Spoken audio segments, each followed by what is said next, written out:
Mayor Bonnie B. Sanchez.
Una sa lahat, tayo magpasalamat sa buong may kapal.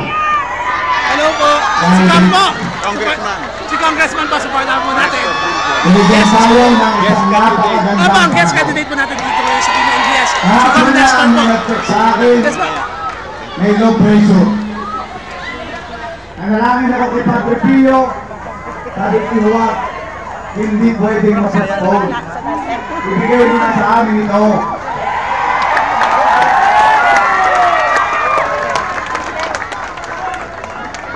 Tunay na nakakataba ng puso na yung pinaghirapan namin for 1 year na mahigit, nagbubunga.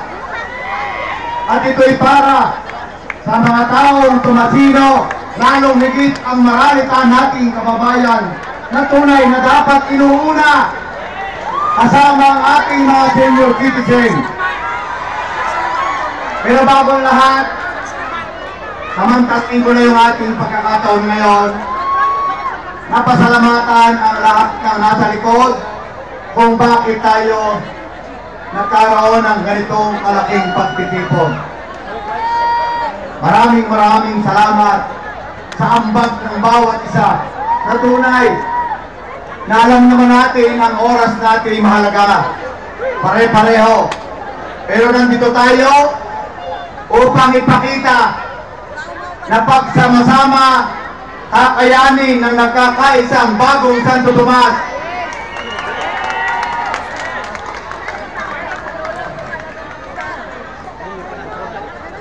Siyempre, pasalamatan natin yung ating venue. Sa mga kay Chona, Di Maluga, sa kanilang may pamilya na pagbibigay sa atin ng pahintulot na dito ganapin. Kasi kung wala dito, wala tayong pagtitipunan ng ganitong napakalaking crowd.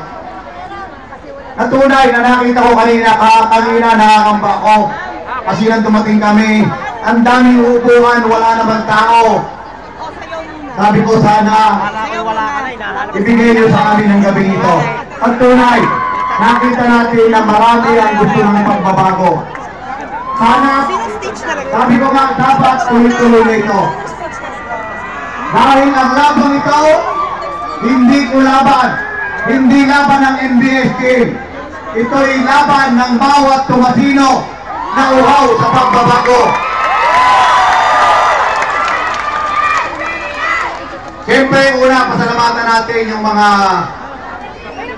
Siyempre, una, yung aking kabiyak na nandyan, na lagi naka-full support, na kahit tayo puyat, wala kang maririnig, bagkus nakasuporta. Sa aking pamilya, sa aking mga anak, sa aking apo, na kahit kulang ang aking oras, hindi nyo tayo pinag-aanapan. Sa aking mga kapatid at bayaw, na simula pa lang kontrang-kontra na sa aking pagtakbo, pero higit sa lahat sila yung napapagod at nahihirapan. Sa aking mga pamangkin, sa aking mga apo, sa pamangkin, kay SK, kay Vice Mayor Alab Magpantay, kasama ang kanyang pamilya, sa aking mga manugang, sa NDMS staff and employees, sa Rotary Club of Santo Tomas, na hindi ko na mag-isa-isa. Siyempre, nandiyan sila paring Noel, paring Nestor, paring Romy, si paring Fermin, lahat ng kanilang mga pamilya. At siyempre, salamat kay paring Romy sa kanilang mag-asawa, kay paring Sonia, sa mag-asawa ni paring Romy na nagbigay po sa amin ng isang masarap na hapunan. Paring maraming salamat sa aking mga nagbibigay ng kasiguraduhan ng ating kaligtasan na laging nakasuporta sa atin. Kay Madam Arlene, nakahapon pang nagtatampo, hindi ko raw nabanggit. Sabi ko hindi naman kailangan banggitin kasi kitang-kita naman. At siyempre kay MA na laging binibigyan ng panahon upang tayo makarating. Siya ay makarating. At siyempre sa ating kay Rani na nakalimutan ko rin kahapon sa sound system at saka sa banda. Sa lahat ng mga artista natin, tunay na hindi ko alam kung sinong nag-imbita, pero nandyan sila para sikasuhin. Ang nasa likod po niya yung aking mga kapatid. Kay Atty. Raul Abang na nandyan kanina, kinaparing Efren Maloles, kay Tirene, nagluluto sa akin lagi ng masarap na hapunan. Sa aming mga PTA, kay Tony Capiador, kay paring Joey Di Makulangan, yung Teddy, yung mga leader namin sa barangay, sina Andy, Nelson, Jojo, Jopay, Ceci, Dante, Michael, Teotuldok, Sally, Mary Grace, Joy, Jerry, Carlito, Erly, Lani, Efren, kay Hapon, kay Maki, kay Benny, hindi ko na ho ba isa-isa.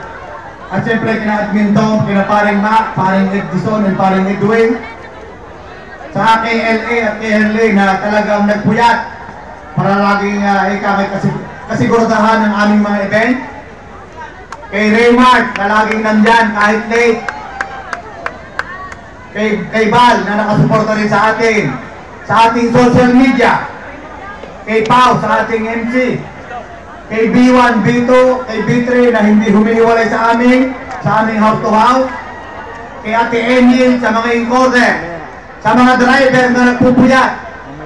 Yung ating mga taga-kabit, walang sawang taga-kabit ng car. Yung nagpo-provide ng ating stage na tunay na inuumaga.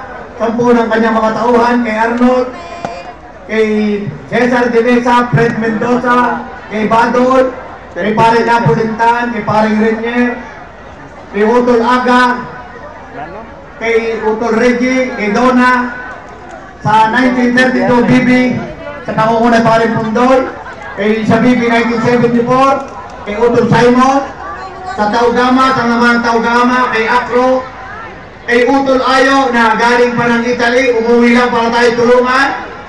Ganon din si aking kinakapatid na si Alan Maloles, galing din po yan ng Italy para tulungan tayo. At si Kuyang Lem Cueto, na galing naman ng Singapore. Kay Kuyang Ramiel Malabanan, galing din po yan ng US. Kay Parin Jun Tolentino, nakaklase namin, galing din po yan ng US. Para tumulong lang sa ating 10 ng aming mga lola na nandito, na mga classmate ko, batchmate, na tumutulong at nakasuporta upang ikamit pampalakas loob sa atin. Kay Paring Efron at kay Maring Ori na galing pa ng New York. Kay Paring Bernard Pasco na kararating lang galing Canada, dumiretso na dito para humabol sa Grand Rally. Siyempre sa aking kaibigan kay Cap Nestor, kay Paring Sine, kay Colonel Gilbert Tidaya na nakita ko rin dyan, kay General Kimyo, sa mga asawa ni Paring Chill na nakita ko kanina, kay Paring Hano, kay Paring Noli Duterte. Doon sa mga hindi ko nabanggit, pasensya na. Sa dami kasi pagkakakita ko, nilalagay ko lang. Siyempre, sa aking walang sawang mga konsyal at kay Vice Mayor, na tunay na nang magsimula kami walang-wala, hindi ko alam kung saan kami pupulutin ang babanggay namin pader. Pero sabi ko nga sa kanila, magsimula tayo sa kaunti. Matatapos yan, napakarami. Simulan lang natin ang tama at ipakita kung ano yung ating kakayahan. Siguro, for the past 1 year, nakita nyo naman sa aming buong NBA team kung ganang karaming wheelchair chair ang aming nabigyan. Yung libreng casket para sa mahirap. Yung kada patay may konting tulong tayo, bigas, po-provide ng tent. Yung libreng cataract na sinimula natin. Meron din tayong libreng seaman course na kaloob ng ating kaibigan na may school. Napakarami nating ipinakitang programa. Yung notebook na pinabigay natin sa lahat ng public school from grade kinder to grade 6. Lahat yan kaloob ho ng NBS team. Yan ho, pagpapakilala. Yung mga solar light na tunay na daming nakinabang, na alam naman natin na kulang na kulang. Pero inabot po tayo ng election ban. Anong buod ng aming pagpapakita ng kakayanan? Na kay Noli Sanchez, ang imposible magiging posible basta sama-sama tayong mga Tomasino. Lagi kong sinasabi na kada eleksyon ang apektado lagi ng kapuspalad nating mga kababayan. At yun ho yung priority na gusto kong iparating sa ating mga kababayan. Na ang maralita nating kababayan, senior citizen, yun po yung priority natin. Ibabalik natin ang mga nawalang scholar, bagkus dadagdagan pa.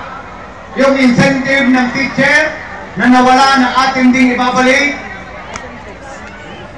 Yung ating uustuhan ang kakulangan sa classroom. Yung paggawa, infrastruktura, na sa sandalita tayo ay maluklok, sisimulan nating ayusin.